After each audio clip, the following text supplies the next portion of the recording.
Welcome back. نالا ہوں میں بیداری احساس کے ہاتھوں, دنیا میرے افکار کی دنیا نہیں ہوتی. What went wrong? That's it. یہی بات دیکھیے کہ ہماری بہترین نسل کاٹی چلی گئی. اس نے قربانی دی اپنی اس پاکستان کو بنانے کے لیے, اور جو اشرافیہ تھا ہمارا, جو باعزت ہمارے شرفا تھے, وہ پاکستان پہنچنے کے بعد اس قدر لٹے پٹے تھے, وہ اپنا سب کچھ قربان کر کے پیچھے چھوڑ کر آ چکے تھے. اور یہاں پر ان کی صرف پہلی ذمہ داری یہ تھی واپس آنے کے بعد کہ کسی طرح اپنی اس نسل کو, اپنے بچوں کو 2 وقت کی روٹی کھلا سکیں. وہ جو رومانٹک آئیڈیلزم جس کے لیے پاکستان انہوں نے بنایا تھا, یہاں پر آ کے سروائیول کی بات آ گئی تھی. اور حکومت ان کے ہاتھ میں آئی جو کم ظرف تھے, جن کے نہ ہاتھ صاف تھے نہ دل و نگاہ پاک تھی. جیسا مجھے یاد نہیں اگر آپ نے دیکھا ہے یا نہیں دیکھا, پی ٹی وی کا ایک پلے تھا فاطمہ سریا بجیا کا لکھا ہوا. اب اس پلے کا نام مجھے یاد نہیں آ رہا. غزالہ کیفی اس میں تھیں اور بہروز سبزواری اس میں تھے. دونوں نے لیڈ کیریکٹرز کیے تھے. ہندوستان سے پہلے کی بھی کہانی دکھائی تھی, ہندوستان کے بعد کی بھی کہانی. مجھے ایکچولی آج بات کر کے, آپ کو ٹیلی ویژن پہ بہت دیکھتا ہوں, لیکن آج بات کر کے ایسی خوشی ہو رہی ہے, ایسے لگ رہا ہے کہ جیسے آئی ڈونٹ نو اندر سے جو کچھ ہے نا وہ باہر آئے. بیکاز آئی تھنک آپ کی جو سوچ ہے میں اس کا فالوور ہوں, اور شاید جو میں کہہ رہا ہوں اس سے آپ سے بہتر کوئی نہیں سمجھ سکتا.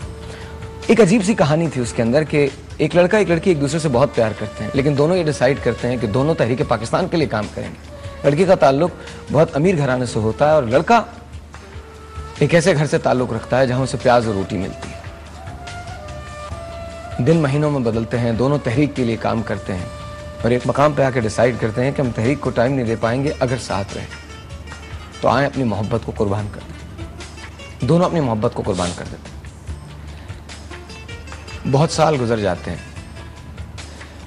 ایک روز وہ شخص جس نے اپنی محبت قربان کی ہوتی ہے, وہ ایک گھر میں سفیدی کر رہا ہوتا ہے. ایک خاتون آتی ہیں اور ان سے کہتی ہیں کہ سنو ذرا یہاں بھی مار دینا بابا. وہ کوچی اٹھا کے نیچے رکھتا ہے, اور جب وہ اس کو پلٹ کے دیکھتی ہیں تو وہی لڑکا ہوتا ہے. بہت حیران ہوتی ہیں, کہتی ہیں تم نے یہ کیا کیا, تم تو اتنے زیادہ تھے. بات ہوتی ہے, پھر اس کے بعد کہتی ہیں کہ اچھا یہ بتاؤ, اب پاکستان بن گیا ہے, اب تم کیا کرتے؟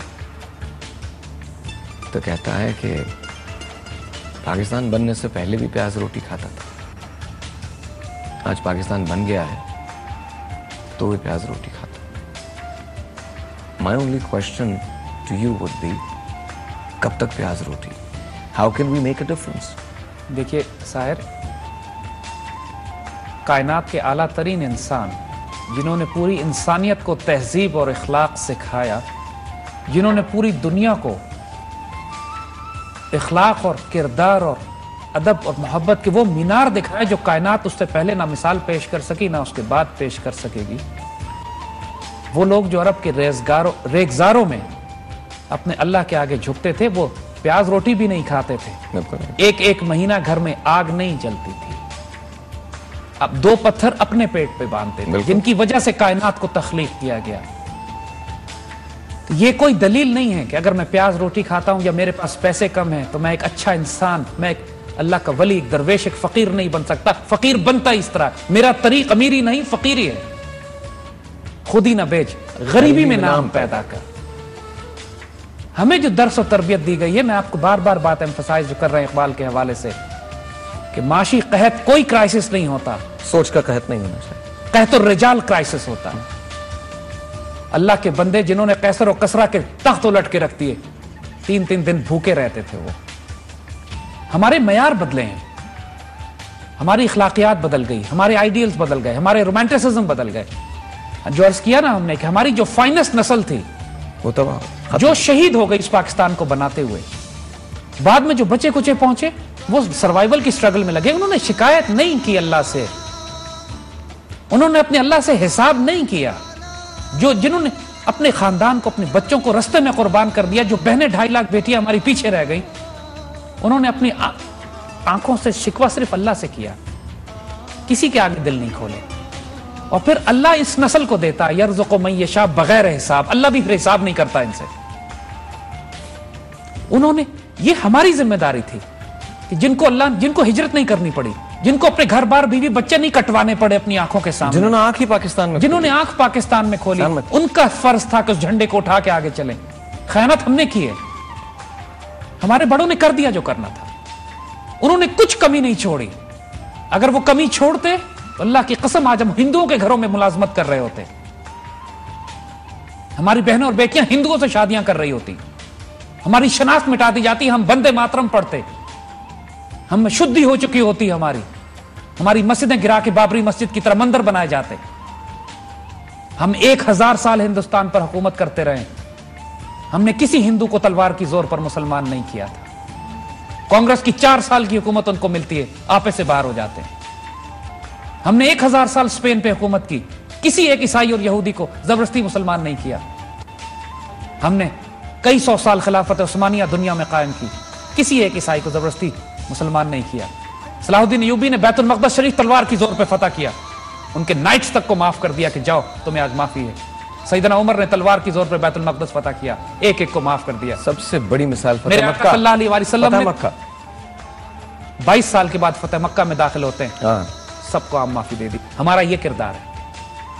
تو جب ہماری اشرافیہ شہید ہو جاتی ہے, ہماری اعلیٰ ترین تعلیم یافتہ بچے جو پورے ہندوستان میں بکھر گئے تھے, پہلے تھے پاکستان بنانے کے لیے, جب وہ راستوں میں کاٹ دیے جاتے ہیں تو پھر ٹوٹے پھوٹے پاکستان کو 1 نسل 2 نسل لگ جاتی پاؤں پہ کھڑے ہونے میں. کوئی بات نہیں, ہو گیا جو معاملہ ہونا تھا, آؤ اب اپنے آپ کو دوبارہ کھڑے کرو, آج فیصلہ کرو. ہمیں علامہ اقبال کو ایک دفعہ پھر ریوائیو کرنا ہے, کیونکہ وہ اقبال جو ہمارے بزرگوں میں آگ لگا سکتے ہیں اور ایک تاریخی ناممکن ہسٹوریکل امپاسبلٹی کو اچیو کر کے ہمیں دے سکتے ہیں. آج دوسری امپاسبلٹی, لوگ کہتے ہیں یہ پاکستان, استغفر اللہ العظیم, ہم بتا نہیں سکتے ہیں لوگوں کو کتنے شاندار مستقبل اس پاکستان کا ہمارے لیے لکھ دیا گیا. جس طرح 1940 میں جو تقدیر لکھی گئی تھی, ابھی وہ پوری آپ کے سامنے نہیں آئی ہے. ابھی اس کا ایک حصہ آپ نے دیکھا ہے کہ پاکستان بنا ہے. ابھی تو پہلا صفحہ کھلا ہے, اور تقدیر یہاں ختم نہیں ہو گئی ہے, یہاں سے شروع ہو رہی ہے. کھول آنکھ, زمین دیکھ, فلک دیکھ, فضا دیکھ, مشرق سے بڑھتے ہوئے سورج کو ذرا دیکھ, ایک ہو مسلم حرم کی پاسبانی کے لیے, نیل کے ساحل سے لے کر تاب خاک کاشغر. یہ ہونا ہے ابھی, ہوگا. اور اس کی بنیاد, اس کا مرکز پاکستان نہیں ہے. نا اسی نظم کو نہیں ہے نا امید اقبال اپنی کشتے ویرا سے ذرا نم ہو, تو یہ مٹی بڑی زرخیز ہے ساقی. ذرا دیکھیں تو صحیح, بشارتیں اور خوشخبریاں ہی خوشخبریاں ہیں, وارننگز بھی ہیں, ساتھ ساتھ بشارتیں بھی ہیں. ہم صرف اگر اپنی اس تقدیر کو خود امپلیمنٹ نہیں کریں گے تو اللہ ہماری اگلی نسل سے کرا دے گا. وقت ڈیلے تو ہو سکتا ہے, تقدیر لکھی ہوئی ہے. اس پاکستان کی ہاں اور نہ میں دنیا کے فیصلے ہونے ہیں. یہ پاکستان اللہ کے رازوں میں سے ایک راز ہے. یہ مدینہ ثانی ہے, یہ دوسرا مدینہ ہے جو مدینہ کے بعد بنا ہے یہاں پر. آج آپ کو ظاہر ایک عجیب و غریب بات آپ سے شیئر کرتے ہیں. مدینہ کے ساتھ ہماری سملیرٹی صرف اس پہ نہیں ہے, وہاں بھی مشرک مکہ سے ہجرت ہو کے مدینہ کی اسلامی ریاست بنتی ہے, یہاں بھی ہندوستان مشرک سے ہجرت ہوتی ہے اور پاکستان کی اسلامی ریاست بنتی ہے. وہاں بھی ہجرت ہے, یہاں بھی ہجرت ہے. وہاں بھی خیبر کے یہودی مکہ کے مشرکوں کے ساتھ مل کے مدینہ کی ریاست کے خلاف کام کرتے ہیں. یہاں بھی اسرائیل کے یہودی ہندوستان کے مشرکوں کے ساتھ مل کے اس ریاست کے خلاف سب سے بڑا تھریٹ بنے ہوئے ہیں. وہاں بھی بدر, احد اور خندق کی جھڑپیں ہوتی ہیں. یہاں بھی ہماری ان کے ساتھ کئی جھڑپیں ہو چکی ہیں. وہاں بھی فتح مکہ ہوا تھا, یہاں کے فتح مکہ کا ہم انتظار کر رہے ہیں. یہ مکتوب تقدیر ہے. اور پھر ایک اور غیر معمولی, عربی میں مدینہ کو ہم مدینہ طیبہ کہتے ہیں, اور لفظ پاکستان 2 لفظوں سے مل کر بنا ہے, پاک اور استان. استان فارسی میں کہتے ہیں شہر, تاجکستان, ازبکستان, قازقستان ان کا شہر. اور بچپن سے ہم سب کو پڑھایا گیا ہے پہلا کلمہ طیب مانے پاک. استان یعنی شہر, مدینہ شہر. پاکستان کا لفظی ترجمہ عربی میں کریں تو مدینہ طیبہ بنتا ہے.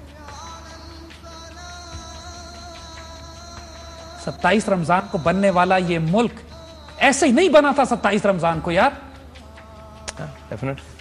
کوئی راز ہے اس میں. علامہ اقبال نے بھی اردو اور فارسی میں شاعری کی ہے, کیونکہ جو تقدیر اب لکھی جائے گی وہ اس خطے سے لکھی جائے گی. 27 رمضان کو 40 لاکھ شہداء کے سائے میں یہ ملک بنایا گیا تھا. اس کے ساتھ خیانت کرنے والے کو 2 جہانوں میں اللہ تباہ و برباد کرے. اشفاق احمد صاحب نے بڑا پیارا فرمایا تھا کہ یہ پاکستان صالح علیہ السلام کی اونٹنی کی طرح ہے, معجزے سے بنا تھا, معجزے سے قائم ہے, اور جس نے اس اونٹنی کو نقصان پہنچایا 2 جہانوں میں اللہ کے عذاب میں آئے گا. یہاں ایک چھوٹا سا بریک لیتے ہیں, بریک کے بعد اس کو کنٹینیو کریں گے.